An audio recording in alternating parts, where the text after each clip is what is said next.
Assalamualaikum warahmatullahi wabarakatuh. Innal hamdalillah nahmaduhu wa nasta'inuhu wa nastaghfiruh wa na'udzu billahi min shururi anfusina wa sayyiati a'malina may yahdihillahu fala mudilla lahu wa may yudlil fala hadiya lahu. Asyhadu an la ilaha illallah wahdahu la syarika lah wa asyhadu anna Muhammadan abduhu wa rasuluhu la nabiyya ba'dah. Allahumma salli ala Muhammad wa ala alihi wa ashabihi wa man tabi'ahum bi ihsanin ila yaumiddin, amma ba'd. Jamaah kaum muslimin, kita lanjutkan kajian kita di malam hari ini insyaallah, masih melanjutkan tentang beriman kepada hari akhir. Beriman kepada hari akhir. Di antaranya beriman kepada hari akhir adalah termasuk beriman dengan apa yang telah dikhabarkan oleh Nabi sallallahu alaihi wasallam setelah kematian atau fitnah kubur, ya, fitnatul kubur. Dan ini sudah dijelaskan. Pada intinya bahwasanya fitnah kubur atau alam kubur, alam barzakh itu bersifat ghaib. Bersifat ghaib. Ya, tidak bisa dicerna oleh indera kita. Namun terkadang Allah Subhanahu wa taala memberitahukan atau memperlihatkan perkara gaib ini kepada atau di antara hamba-hambanya, tentunya adalah Rasulullah di antaranya. Sebagaimana ya faqad thabata fis sahihain, yang terdapat di dalam kitab sahih, dua kitab sahih, min hadis Ibnu Abbas radhiyallahu anhu, dari hadis Ibnu Abbas yang semoga Allah meridainya, anna nabiyya sallallahu alaihi wasallam, bahwasanya Nabi sallallahu alaihi wasallam marra biqabrain, Nabi melewati dua kuburan. Nabi melewati dua kuburan fil Madinah, di Madinah. Di Madinah. Wa qala, lalu Nabi berkata atau bersabda, innahuma la yu'adzibani wa ma yu'adzibani fi kabir. Kata Nabi, sesungguhnya dua kuburan ini, innahuma, dua kuburan ini, la yu'adziban, benar-benar sedang diadab penghuninya. Penghuni dua kubur ini sedang diazab dengan adab kubur. Wa ma yu'adzibani fi kabir, dan tidaklah keduanya diazab dengan sebab permasalahan yang besar, dengan sebab dosa besar. Amma ahaduhuma, adapun salah satu dari dua kuburan tersebut, fakana la yastanzihu minal baul, dulu sewaktu hidup dia tidak bersuci atau tidak mensucikan diri minal baul, ketika kencing. Jadi kalau kencing tidak cebok. Ini sebabnya. Sebabnya dia mendapatkan siksa kubur. Dulu kalau kencing semasa hidup tidak bersuci, tidak cebok, asal kencing terus sudah. Di mana dia kebelet atau ingin kencing, di mana tempat dia kencing kemudian dia pergi, tidak bersuci dari al-baul, dari kencing, maka dia disiksa di kuburnya. Makanya kata Nabi, in wa ma yu'adzibani fi kabir, Oleh karena itu kata Nabi, dia diazab bukan karena perkara dosa besar. Kencing tidak cebok, tidak bebersih. Masalah ya. Ini pelajaran buat kita. Jangan sampai kita kencing sudah asal-asalan mengganggu manusia yang sering kumpul-kumpul di situ atau lewat di situ. Kemudian kita juga tidak bersuci dari air kencing tersebut.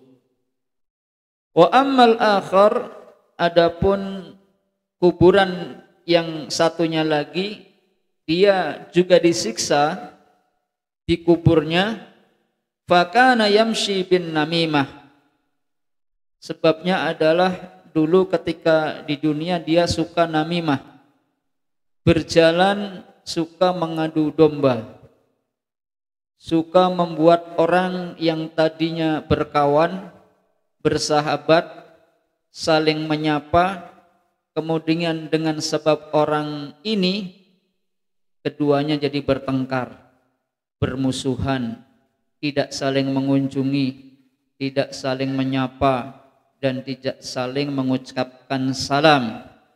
Maka orang yang seperti ini diazab di dalam kubur tersebut sebab namimah.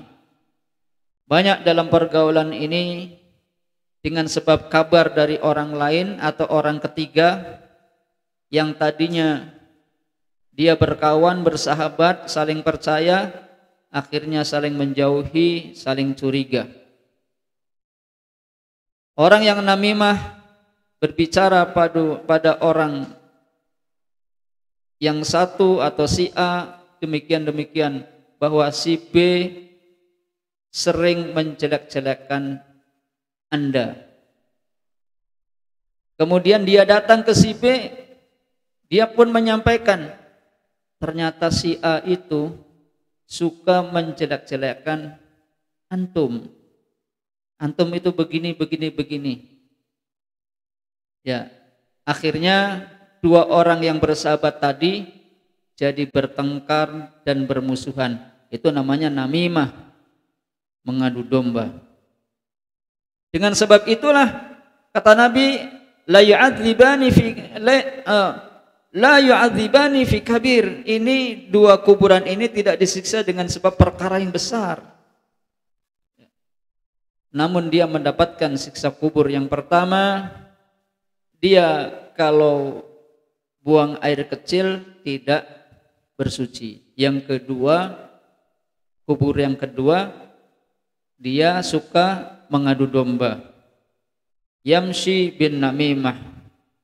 Nah, fa'atala Allahu nabiyahu, Allah memperlihatkan atau memperdengarkan. Ini kan perkara gaib. Kubur itu perkara gaib, tidak semua orang tahu keadaan yang ada di dalamnya. Nabi diperdengarkan oleh Allah Subhanahu wa taala bagaimana keadaan dua kubur tersebut sedang disiksa di dalam kuburnya. Kemudian Allah menampakkan kepada nabinya, memperdengarkan kepada nabinya ala hadainil qabrain, atas atau kepada dua kuburan tersebut, annahuma yu'adziban, bahwasanya keduanya sedang disiksa. Ini bukti bahwa siksa kubur itu ada. Adanya siksa kubur. Kenapa?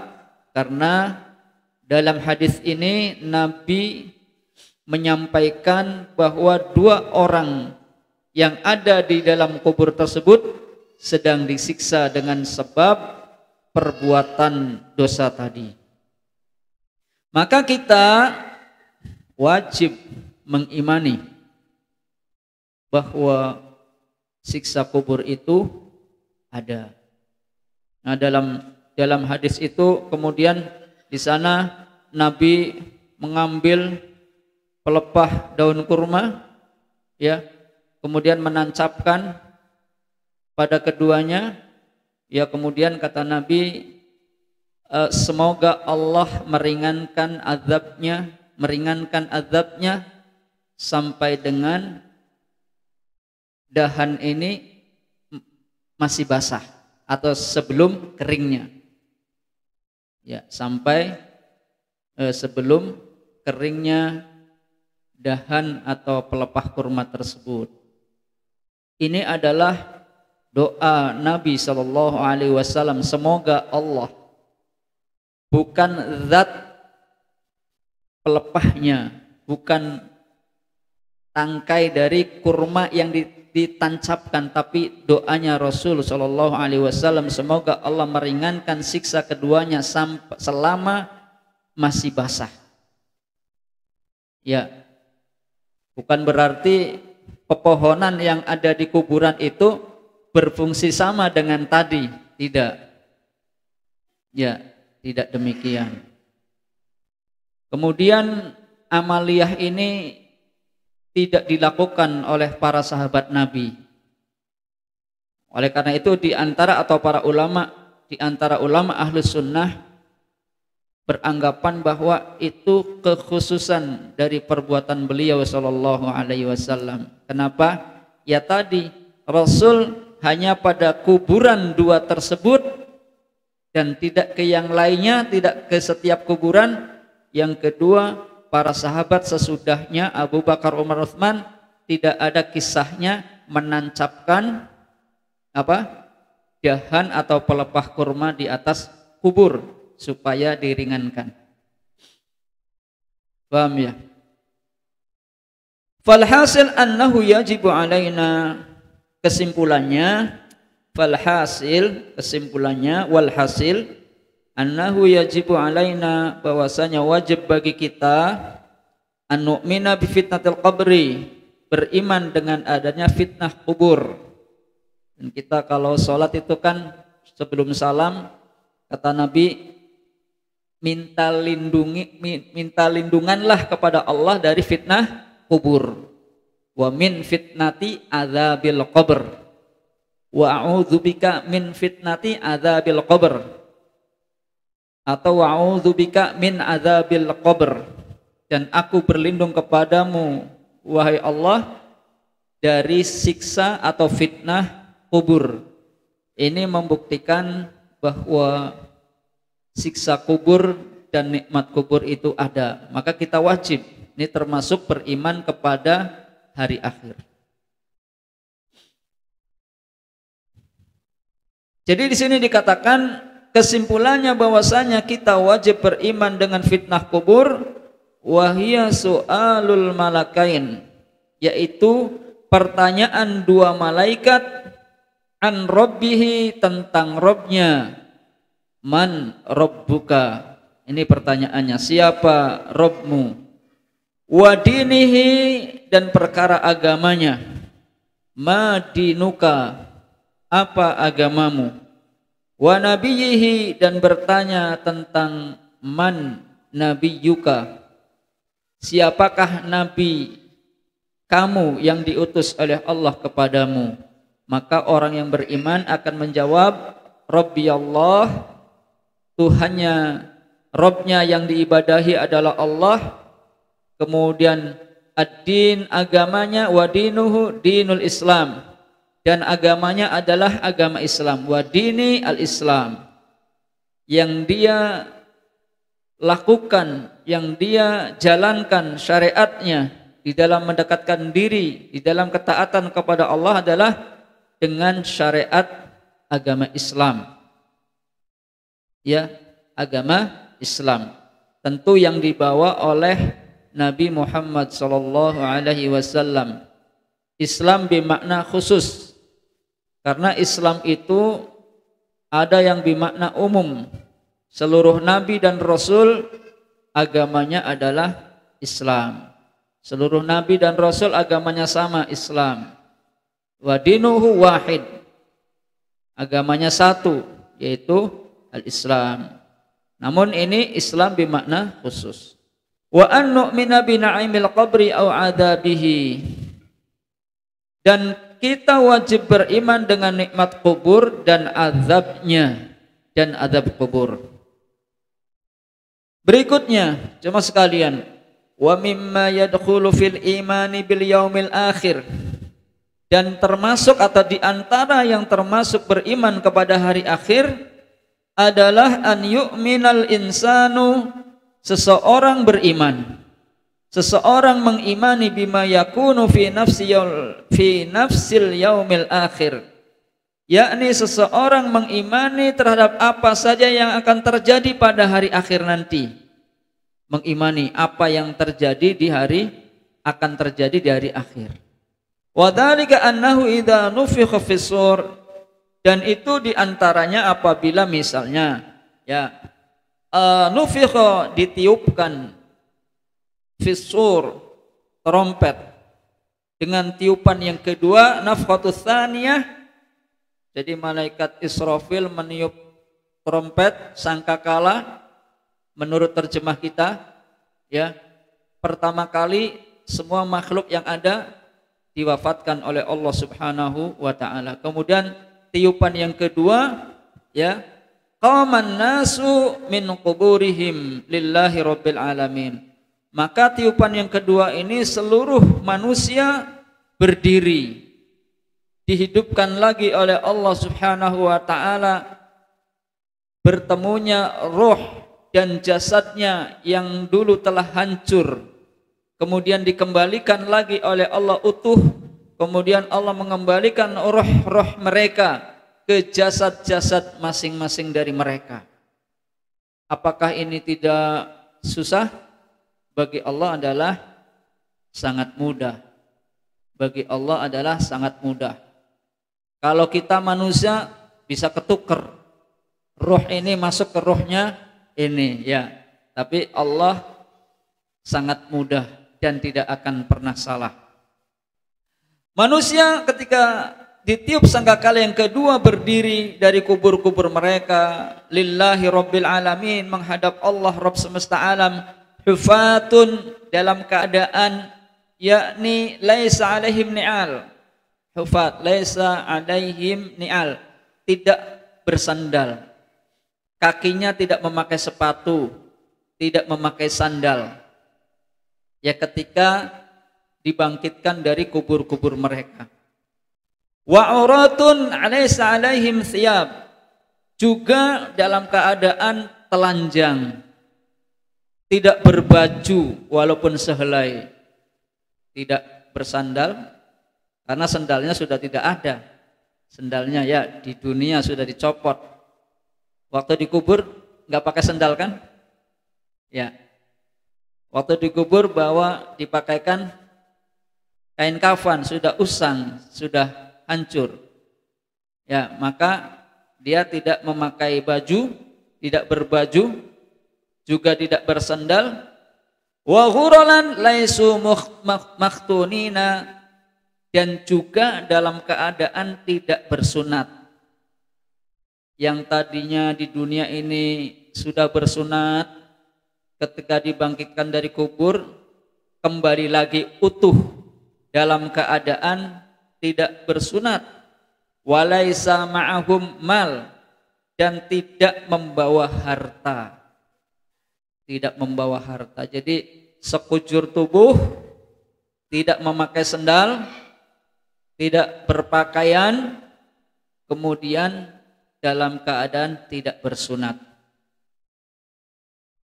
Dari mana kita menyampaikan ini dan kita harus meyakini?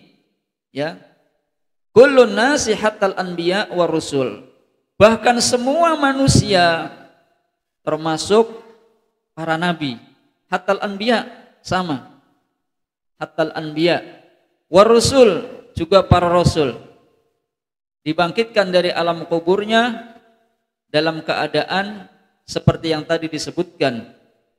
Yub'atsuna hakadza kama qala Allah Ta'ala, mereka akan dibangkitkan seperti ini sebagaimana firman Allah dalam surat Al-Anbiya ayat 104, kama bada'na awwala khalqin nu'iduh. Kama bada'na, sebagaimana kami dulu memulai. Ketika awwala khalqin, awal ciptaan.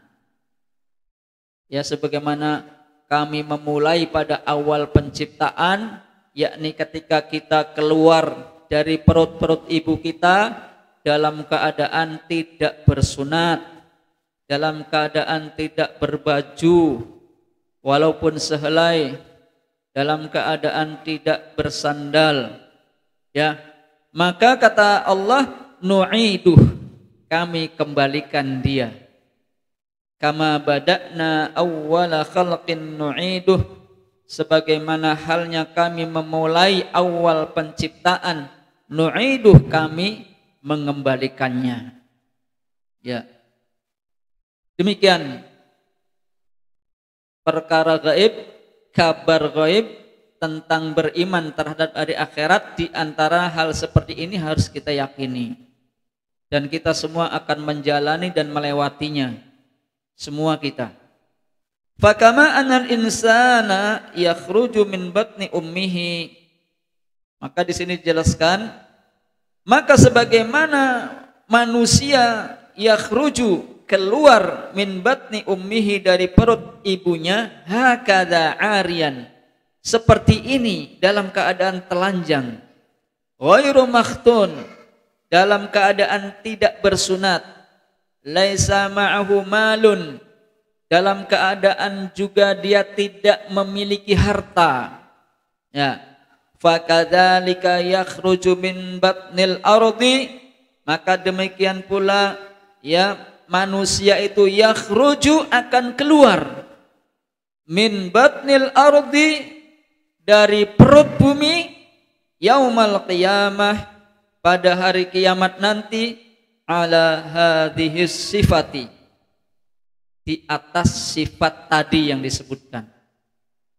Yaqumuna li rabbil alamin, mereka berdiri menghadap Rabb semesta alam.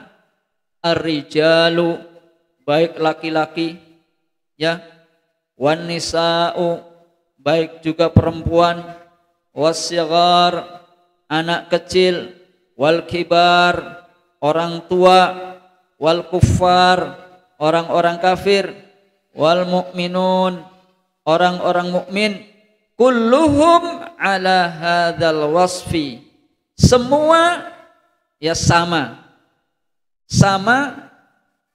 di atas sifat yang tadi disebutkan ketika dibangkitkan dari alam kubur, yakni hufatun urat, tidak bersendal, telanjang, wurola, yakni tidak bersunat, ya, bihima, dengan keduanya. Wala yanduru ba'duhum ila ba'din, dan sebagian mereka tidak melihat pada sebagian yang lain. Ya, mungkin terbersit dalam pikiran kita, kalau kita dibangkitkan dari alam kubur, kemudian kita dikumpulkan, kemudian kita dalam keadaan telanjang, tidak bersehelai baju pun kita pakai, dan di sana ada laki-laki dan perempuan, tentu dalam pikiran kita jangan-jangan saling memandang, saling memperhatikan, ya.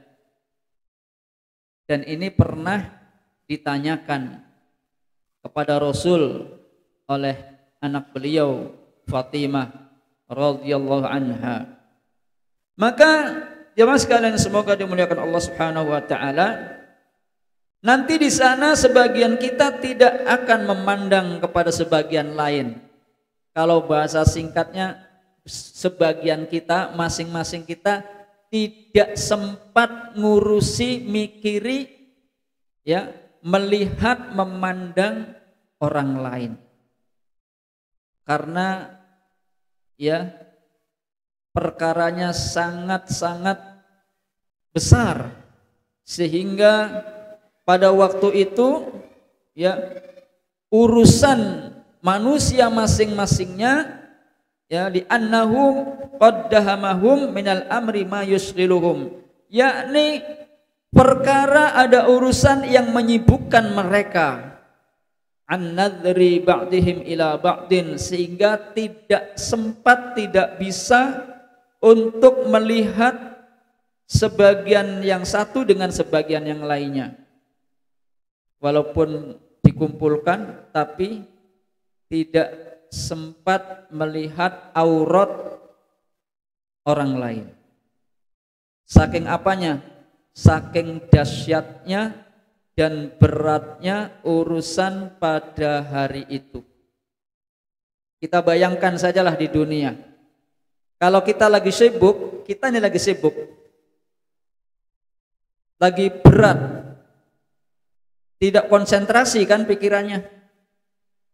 Kita berjalan naik motor atau jalan kaki, ada teman kita menyapa, Assalamualaikum, kadang tidak terdengar. Atau berpapasan, kitanya diam saja. Kata teman kitanya, kok si fulan atau kok Bahrudin beli nyapa neng kita. Ya, disapa meneng baik. Disapa meneng baik. Padahal ya orang yang kita sapa dia lagi kalut pikirannya. Itu kalut dunia, itu pusing sibuk dunia, ya sudah tidak fokus pada yang di sekitarnya. Pernah terjadi seperti ini pada kita, sehingga kita berburuk sangka kepada teman kita itu tidak nyapa. Apa ya salah saya? Nah, gitu. Apa salah saya? Tiba-tiba tidak nyapa, disapa meneng baik. Padahal dia tidak sengaja, dia sedang sibuk, sedang kalut pikirannya, goncang pikirannya. Sehingga tidak tahu ada orang menyapa kita. Ini pendekatannya. Dan tentu bagaimana ketika hal tersebut terjadi di akhirat. Sudah sendal saja tidak dipakai, tidak punya. Pakaian sehelai saja tidak dipakai. Baru disitunya saja sudah luar biasa dahsyatnya. Ya. Kita lanjutkan. Rubbana ma takunul mar'atu ila janbil rajuli. Barangkali kata Syekh di sini, seorang istri ada di samping dekat dengan suaminya. Ya. Wala yanzurani ila ba'd, tapi keduanya tidak saling mengetahui. Tidak saling melihat bahwa di sampingnya ada perempuannya, di sampingnya ada suaminya. Kama qala Allah azza wa jal, sebagaimana Allah berfirman, A'udzubillahi minasyaitonir rajim, fa idza ja'atis shakhah, apabila telah datang as-shakhah, pekikan, teriakan yang dahsyat, teriakan trompet ya yang dahsyat, pekikan yang dahsyat kencang. Yauma yafirul mar'u min akhih, pada hari seseorang lari, min akhihi, dari saudaranya, lari pada hari nanti ya. Di akhirat, yauma yafirul mar'u min akhi, seseorang lari dari saudaranya. Dari saudaranya lari, ketemu saudaranya lari. Barangkali dia banyak berbuat dosa dengan saudaranya, sehingga dia merasa takut ketemu saudaranya. Ya, oleh karena itu al-akhillau yauma idzin ya'aduun. Teman kasih pada waktu itu ya satu dengan yang lainnya saling bermusuhan. Teman-teman akrab yang dulu itu saling bermusuhan. Illal mu'minun au kama qala Allah Ta'ala fi kitabil karim. Ya kecuali orang-orang yang beriman.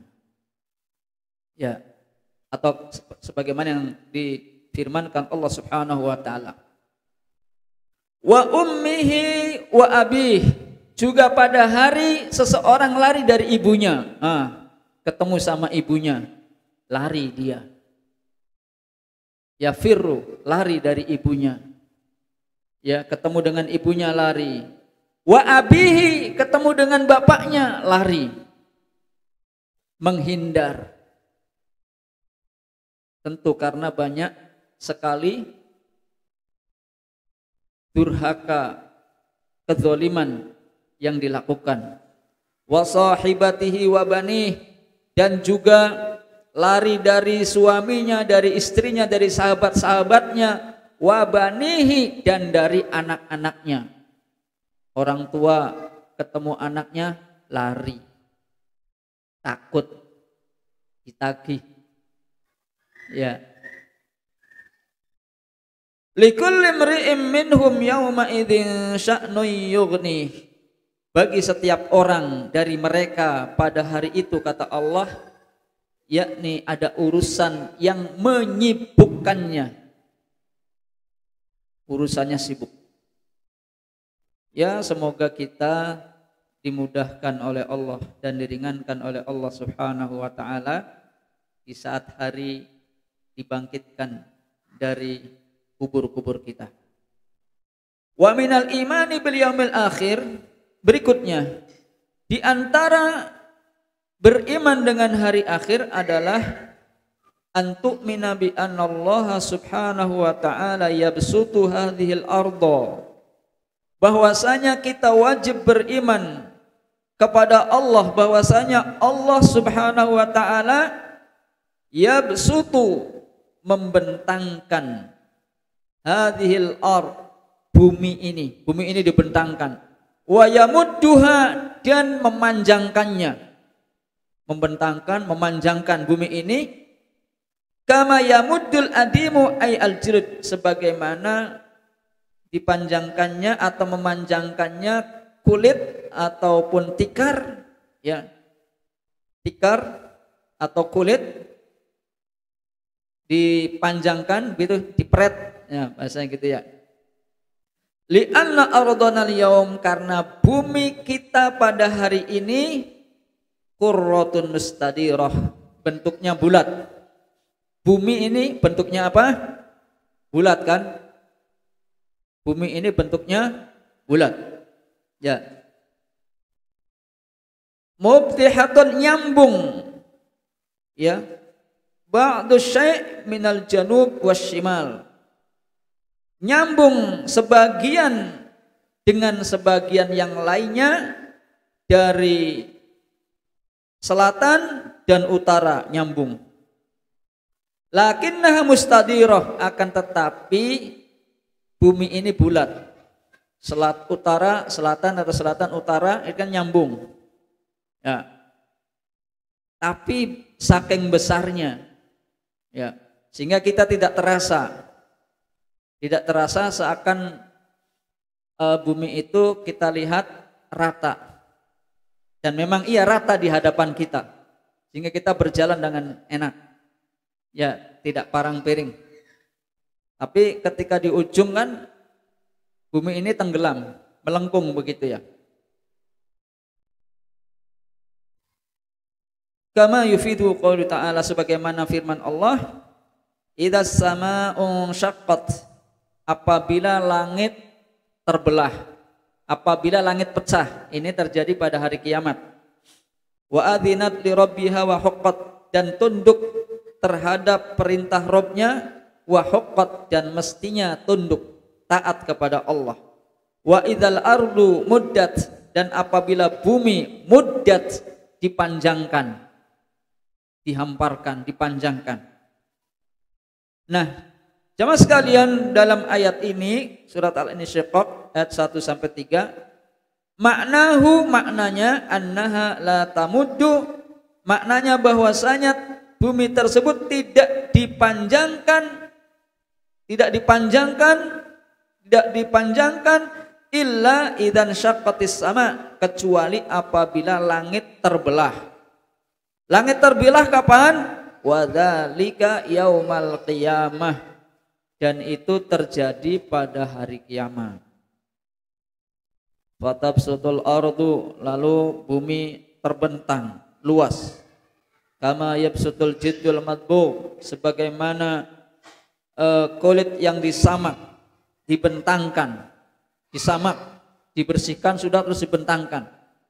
Laisa fiha audiyah, Bumi pada waktu itu tidak ada lembah-lembah, tidak ada lembah-lembah lagi, rata. Wala asjar, bumi pada saat itu tidak ada pepohonan seperti yang ada sekarang. Wala bina, juga bumi pada saat itu tidak ada bangunan rata. Wala jibal, tidak pula ada gunung. Tidak, la tara fiha iwajan wala amta, tidak akan engkau melihat pada bumi tersebut bengkok, gelombang-gelombang atau ada yang tinggi. Rata. Ya. Yuhsyarun nasu 'alaiha, manusia akan dikumpulkan di atas bumi tersebut, 'alal wasfil madhkuri anifan, berdasarkan sifat yang tadi telah disebutkan, wa tatwis samawat, dan Allah menggulung langit, yatwiha Rabb menggulungnya azza wajal, biyaminihi, dengan tangan kanannya, dengan tangan kanannya, biyaminihi. Wadatnu syamsu minal khalqi, dan matahari didekatkan atau sangat dekat matahari dari makhluknya, dari manusia, hatta takuna fawqa ru'usihim, yang sehingga matahari tersebut di atas kepala-kepala mereka, biqadri mail, seukuran 1 mil, ya. Dan itu fahiya qaribatun minar ru'us, dekat sekali dengan kepala-kepala manusia. Lakinnana nu'minu, akan tetapi kita wajib beriman, anna minan nas, kita juga beriman bahwasanya di antara manusia man yusallim, ada yang selamat, min harriha, dari panasnya matahari yang sudah dekat dengan kepala-kepala kita, dengan kepala-kepala manusia yang seharusnya kepanasan, tapi ada orang-orang atau golongan-golongan yang dia tidak mendapatkan panasnya sinar matahari ketika matahari berada di atas kepala-kepala mereka. Wa humul ladzina yudhilluhumullahu fi dhillihi, yaitu mereka adalah orang-orang yang Allah berikan naungan kepada mereka pada hari kiamat kelak. Fi dhillihi, di dalam naungan Allah subhanahu wa ta'ala, yauma la dhilla illa dhilluhu, pada hari tidak ada naungan kecuali naungan dari Allah subhanahu wa ta'ala. Siapa mereka? Orang-orang yang akan mendapatkan naungan pada hari kiamat, yang di saat tidak ada naungan kecuali naungan darinya. Di antaranya adalah yani wa minhum as-sab'atul ladzina dzakarahumur rasulu fi nusqin wahid. Di antaranya ada 7 golongan orang-orang yang telah disebutkan oleh Rasulullah sallallahu alaihi wasallam. Faqala, sebagaimana sabda beliau sallallahu alaihi wasallam, sab'atun, ada 7 golongan, yudhilluhumullahu fi dhillihi, yang nanti Allah akan memberikan naungan kepada mereka, fi dhillihi, di dalam naungannya, yauma la dhilla illa dhilluh, pada suatu hari yang tidak ada naungan kecuali naungannya, naungan Allah subhanahu wa ta'ala. Dalam hadis itu Nabi menyebutkan yang pertama, orang yang akan mendapatkan naungan tidak mendapatkan panasnya matahari saat itu adalah yang pertama imamun adil, imam yang adil. Yang kedua, wasyabun nas'a fi ta'atillah, para pemuda nih. Ingat, para pemuda masuk, ya. Para pemuda masuk disebutkan oleh Nabi SAW. Nabi tidak menyebutkan para orang tua. Nabi menyebutkan syabun nasya'a fi ta'atillah, yakni pemuda yang tumbuh dalam kepemudaannya, fi ta'atillah, di dalam ketaatan kepada Allah subhanahu wa ta'ala.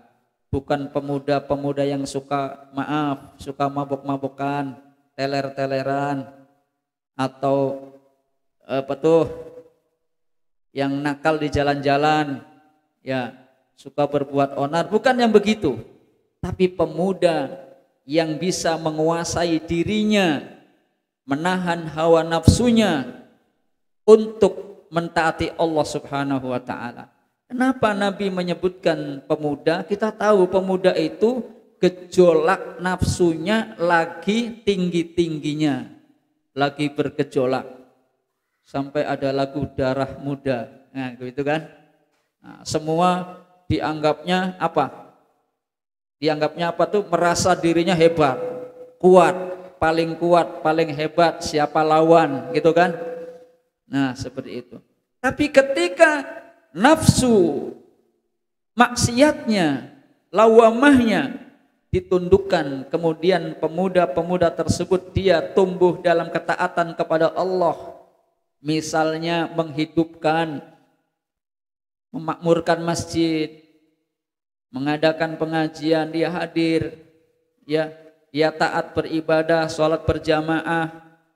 Ya, pemuda yang taat kepada Allah, dia akan mendapatkan naungan di akhirat.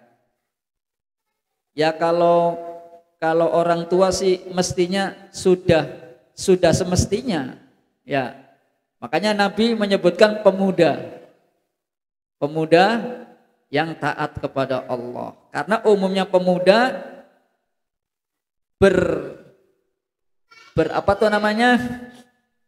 berprinsip, kaderanku masih enom, mengkobai bokatan tua, ya kan, slogan-slogan begitu kan. Nanti saja ibadahnya kalau sudah tua, maksudnya kalau sudah mau mati. Padahal yang namanya mati itu tidak mengenal sampai tua. Banyak juga anak-anak muda yang mendahului orang tuanya.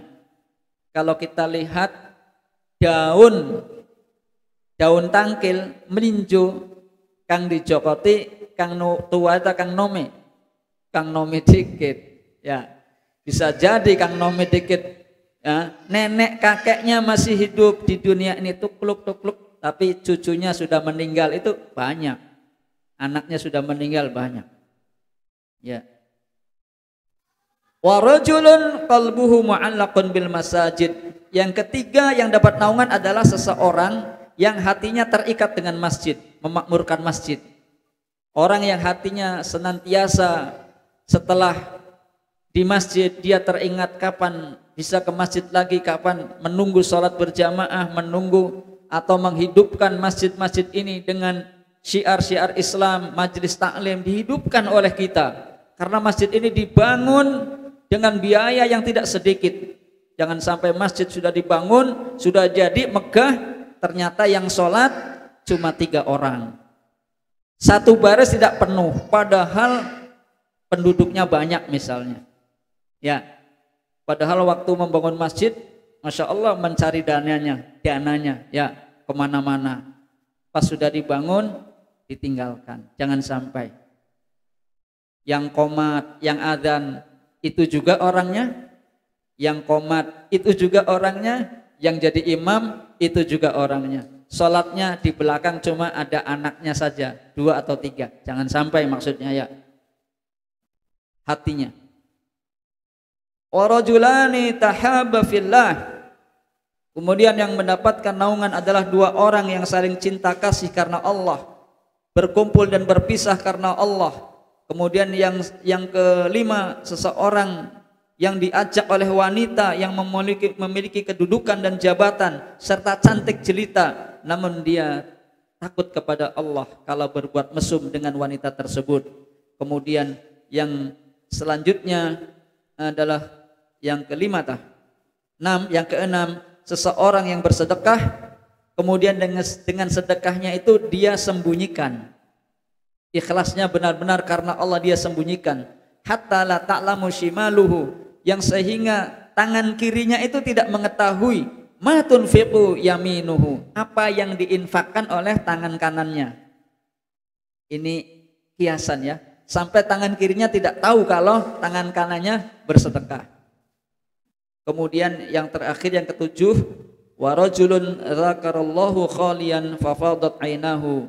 Seseorang yang mengingat Allah, berzikir kepada Allah atau salat atau baca Quran khalian di saat sepi sunyi, terutama malam hari misalnya, fafadat ainahu, kemudian dua matanya mengeluarkan atau meneteskan air mata, ya, karena dia berzikir, beristighfar kepada Allah Subhanahu wa taala di malam hari, di saat sunyi sepinya manusia yang lain tidur, dia yakni berzikir mengingat Allah Subhanahu wa taala. Inilah 7 golongan yang akan mendapatkan naungan nanti di akhirat. Semoga kita termasuk dari salah satu di antara 7 golongan tersebut. Amin ya rabbal alamin. Kita akhiri subhanakallahumma wa bihamdika asyhadu an la ilaha illa anta astaghfiruka wa atubu ilaik. Assalamualaikum warahmatullahi wabarakatuh.